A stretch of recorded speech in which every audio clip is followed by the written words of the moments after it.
रामायण कथा भाग 9। राम सीता विवाह, चारों युगल का परिणय और अयोध्या लौटना। सुनो हे श्रोता जनों, परशुराम के शांत होते ही जनकपुरी का वातावरण फिर मधुर हो गया। विवाह की तैयारी आरंभ हुई। नगर की गलियां फूलों से सजाई गईं, दीप जलाए गए और मृदंग वीणा की स्वर लहरियां हर कोने में गूंज उठी। राम सीता का दिव्य विवाह।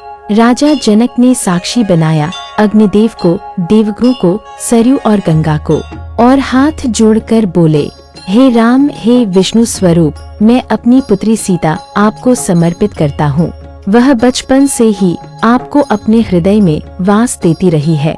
आज वह आपके चरणों की दासी बन आपके जीवन की संगिनी बनेगी।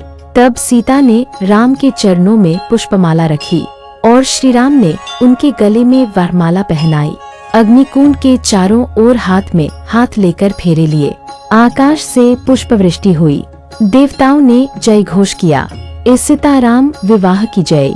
चारों भाइयों का विवाह। उसी दिन चारों युगल का विवाह संपन्न हुआ। श्री राम सीता, लक्ष्मण उर्मिला जनक की दूसरी पुत्री, भरत मांडवी कौशिक राजा कुशध्वज की कन्या, शत्रुघ्न श्रुतकीर्ति मांडवी की छोटी बहन। जनकपुरी में चारों ओर मांगलिक गीत गूंज उठे।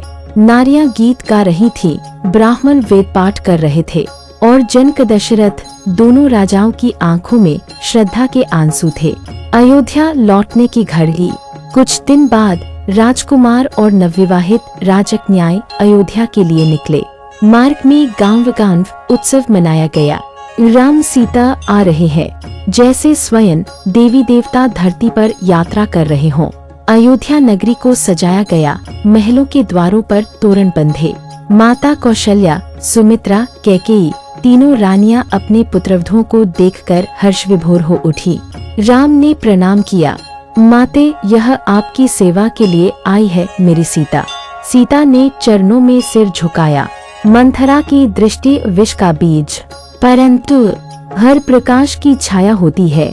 राजमहल में एक कोना था जहाँ बैठी थी मंथरा, कैकेयी की दासी लेकिन बुद्धि से विशाली। उसने देखा कैसे राम को सब प्रेम कर रहे हैं, कैसे कौशल्या रानी की प्रतिष्ठा फिर से ऊंचाई पर है, और वहीं से उसके मन में विष का बीज फूटा। उसने धीरे धीरे कैकेयी के हृदय में संदेह का बीज बोना शुरू किया। रानी, क्या आपने देखा नहीं सब कुछ राम को दिया जा रहा है? क्या आपके पुत्र भरत के लिए कुछ नहीं? क्या आपने अपने वचन भूल गए जो राजा दशरथ ने विवाह के समय दिए?